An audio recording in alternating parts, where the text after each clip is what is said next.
ಬೆಂಗಳೂರಿನ Rameswaram cafe bomb blast ಪ್ರಕರಣಕ್ಕೆ ಸಂಬಂಧಪಟ್ಟಂತೆ ಬಾಂಬರ್ ಬೆನ್ನಹತ್ತಿದ್ದಾರೆ ಪೊಲೀಸ್ ಅಧಿಕಾರಿಗಳು. ಆದರೆ ಆತನ ಸುಳಿವು ಬೀದರ್ ನಂತರ ಎಲ್ಲಿದ್ದಾನೆ ಅಂತ ಗೊತ್ತಾಗ್ತಾ ಇಲ್ಲ. ಆದರೆ ಬಾಂಬರ್ ಟ್ರ್ಯಾಕ್ ಮಾಡಿ ಎನ್ಐಎ ಅಧಿಕಾರಿಗಳು ಮತ್ತು ಪೊಲೀಸ್ ಇಲಾಖೆ ಹಿಂದೆ ಬಿದ್ದಿದೆ. ಟ್ರಾವೆಲ್ ಹಿಸ್ಟ್ರಿ ಟ್ರ್ಯಾಕ್ ಆಗದಂತೆ ತನ್ನ ಪಥವನ್ನ ಈ ಬಾಂಬರ್ ಬದಲಿಸ್ತಾ ಇದ್ದಾನೆ. ಭಾರತ ಬಿಟ್ಟು ಪರಾರಿಯಾಗುವ ಯತ್ನದಲ್ಲಿ ಈ ಉಗ್ರ ಇದ್ದಾನೆ. ಶಂಕಿತ ಉಗ್ರ ಸಮುದ್ರ ಮಾರ್ಗವಾಗಿ ಪರಾರಿಯಾಗೋದಕ್ಕೆ ಪ್ರಯತ್ನ ಪಡ್ತಾ ಇದ್ದಾನೆ ಅನ್ನುವಂತಹ ಮಾಹಿತಿ. ಹೇಗಾದ್ರೂ ಮಾಡಿ ಅಪ್ಸ್ಕಾಂಡ್ ಆಗ್ಲೇಬೇಕು. ಅದು ಯಾರೇ ತಪ್ಪು ಮಾಡಿದ್ರು ಸಹಜ. ಒಂದು ರಾಜ್ಯದಿಂದ ಬೇರೆ ರಾಜ್ಯಕ್ಕೆ ಹೋಗಿ ತಲೆಮರೆಸ್ಕೊಂಡಿರ್ತಾರೆ, ಇಲ್ಲ ಒಂದು ದೇಶದಿಂದ ಬೇರೆ ದೇಶಕ್ಕೆ ಹೋಗಿ ತಲೆಮರೆಸ್ಕೊಂಡಿರ್ತಾರೆ. ಮೀನುಗಾರಿಕಾ ಬೋಟ್ನಲ್ಲಿ ಪರಾರಿಯಾಗುವಂತಹ ಪ್ರಯತ್ನ ನಡೀತಾ ಇದೆ. ಈ ಬಗ್ಗೆ ಹೆಚ್ಚಿನ ಡೀಟೇಲ್ಸ್ ನಮ್ಮ ಮಂಗಳೂರು ಪ್ರತಿನಿಧಿ ಕಿರಣ್ ನೀಡ್ತಾರೆ. ಕಿರಣ್, ಬೀದರ್ನಲ್ಲಿ ಲಾಸ್ಟ್ ಆತನ ಮೂಮೆಂಟ್ ಕಂಡು ಬಂದಿದ್ದು, ಅದಾದ ನಂತರ ಎಲ್ಲಿದ್ದಾನೆ ಅನ್ನೋ ಮಾಹಿತಿ ಇಲ್ಲ. ಆದರೆ ಇಂತಹ ಪ್ರಕರಣಗಳಲ್ಲಿ ಸಾಮಾನ್ಯವಾಗಿ ಒಂದು ರಾಜ್ಯ ಬಿಟ್ಟು ಬೇರೆ ರಾಜ್ಯಕ್ಕೆ ಹೋಗಿ ತಲೆಮರೆಸ್ಕೊಳ್ತಾರೆ, ಇಲ್ಲ ಒಂದು ದೇಶ ಬಿಟ್ಟು ಬೇರೆ ದೇಶಕ್ಕೆ ಹೋಗಿ ತಲೆಮರೆಸ್ಕೊಳ್ತಾರೆ. ಸೊ ಸಮುದ್ರ ಮಾರ್ಗವಾಗಿ ಈತ ಹೋಗೋದಕ್ಕೆ ಪ್ರಯತ್ನ ಪಡ್ತಾ ಇದ್ದಾನೆ ಅನ್ನೋ ಡೀಟೇಲ್ಸ್ ಇದೆ. ಈ ಬಗ್ಗೆ ಹೆಚ್ಚಿನ ಮಾಹಿತಿ ಏನೇನಿದೆ?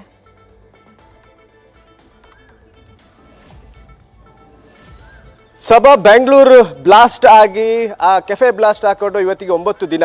ಇನ್ನುವರೆಗೂ ಪೊಲೀಸರು ಮತ್ತೆ ಎನ್ಐಎ ಅಧಿಕಾರಿಗಳು ಆತನ ಟ್ರ್ಯಾಕ್ ಅನ್ನ ಮಾಡ್ತಾ ಇದ್ದಾರೆ. ಬಿಟ್ರೆ ಅವನನ್ನ ಐಡೆಂಟಿಫೈ ಮಾಡ್ಲಿಕ್ಕೆ ಇನ್ನುವರೆಗೂ ಅದು ಸಾಧ್ಯವಾಗ್ತಾ ಇಲ್ಲ. ಅವನ ಟ್ರ್ಯಾಕ್, ಯಾಕಂದ್ರೆ ಅಲ್ಲಿ ಇರುವಂತದ್ದು ಕೇವಲ ಒಂದು CCTV ಫುಟೇಜ್ ಬಿಟ್ರೆ ಬೇರೆ ಯಾವುದೇ ಮಾಹಿತಿಗಳು ಇಲ್ಲ.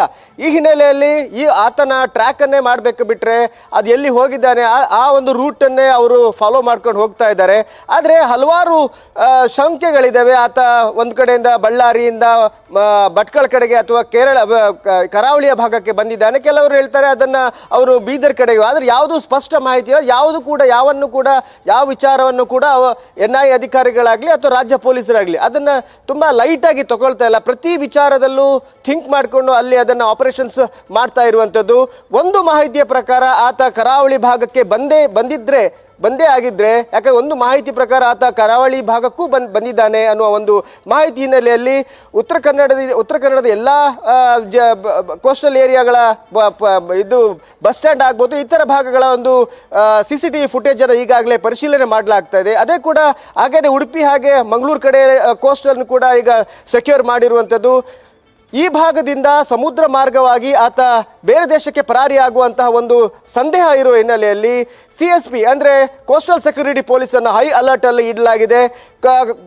ಕರ್ನಾಟಕದ 320 ಕಿಲೋಮೀಟರ್ ಉದ್ದದ ಸಮುದ್ರ ಏನು ತಟ ಇದೆ ಅದನ್ನ ಸೆಕ್ಯೂರ್ ಅದಕ್ಕೆ ಸೆಕ್ಯೂರಿಟಿ ನೀಡುವಂಥದ್ದು CSP. ಈ ಹಿನ್ನೆಲೆಯಲ್ಲಿ CSP ಪಡೆ ನಿನ್ನೆಯಿಂದನೇ ಈ ಕಾರ್ಯಾಚರಣೆ ನಡೆಸ್ತಾ ಇರೋದು. ಕೇವಲ ಸಮುದ್ರದಲ್ಲಿ ಮಾತ್ರ ಅಲ್ಲ, ಅವರ ವ್ಯಾಪ್ತಿಯ ಸಮುದ್ರ ತೀರದಿಂದ 500 ಮೀಟರ್ ಒಳಗಿರುವಂತಹ ಎಲ್ಲ ಮನೆಗಳಾಗ್ಬೋದು, ಹಾಗೆಯೇ ಎಲ್ಲ ಲಾಡ್ಜ್ಗಳಾಗ್ಬೋದು, ಅಥವಾ ಯಾರಾದರೂ ರೆಂಟಿಗೆ ಬಂದಿದ್ದಾರೆ ಅಥವಾ ಹೊಸಬ್ರು ಯಾರಾದರೂ ಬಂದಿದ್ದಾರೆ ಆ ವಿಚಾರದಲ್ಲೂ ಕೂಡ ಈಗ ಸರ್ಚ್ ಆಪರೇಷನ್ಸ್ ನಡೀತಾ ಇದೆ. ಸಮುದ್ರದಲ್ಲಿ ಯಾಕಂದ್ರೆ ಈ ಭಾಗದಿಂದ ಹಲವಾರು ಮೀನುಗಾರಿಕಾ ದೋಣಿಗಳು ಡೀಪ್ಸಿಗೆ ಹೋಗ್ತವೆ, ಇಂಟರ್ನ್ಯಾಷನಲ್ ವಾಟರ್ಸ್ಗೆ ಹೋಗ್ತವೆ. ಅಲ್ಲಿಂದ ಆತ ಪರಾರಿಯಾಗುವಂತಹ ಒಂದು ಸಂಭವ ಇರುವ ಹಿನ್ನೆಲೆಯಲ್ಲಿ ಸಮುದ್ರದಲ್ಲಿ ಹೋಗುವಂತಹ ಮೀನುಗಾರಿಕಾ ದೋಣಿಗಳ ತಡೆದು ಶೋಧ ಕಾರ್ಯ ನಡೆಸ್ತಾ ಇದ್ದಾರೆ. ಅವು ಕೇವಲ CSPಗೂ ಮಾತ್ರ ಅಲ್ಲ, ಕೋಸ್ಟ್ ಗಾರ್ಡ್ಗೂ ಕೂಡ ಅಲರ್ಟ್ ಅನ್ನ ನೀಡಲಾಗಿದೆ. ಈ ಹಿನ್ನೆಲೆಯಲ್ಲಿ ಸರ್ಚ್ ಆಪರೇಷನ್ಸ್ ನಡೀತಾ ಇದ್ದಾವೆ.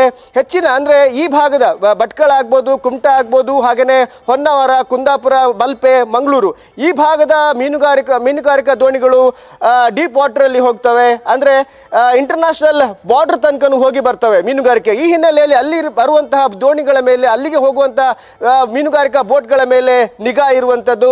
ಈ ಹಿನ್ನೆಲೆಯಲ್ಲಿ ಸರ್ಚ್ ಆಪರೇಷನ್ಸ್ ನಡೆಸ್ತಾ ಇದ್ದಾರೆ. Shaba, thank you Kiran. News first ನಿರ್ಭೀತಿಯಿಂದ ನಿಮ್ಮ ಪರವಾಗಿ.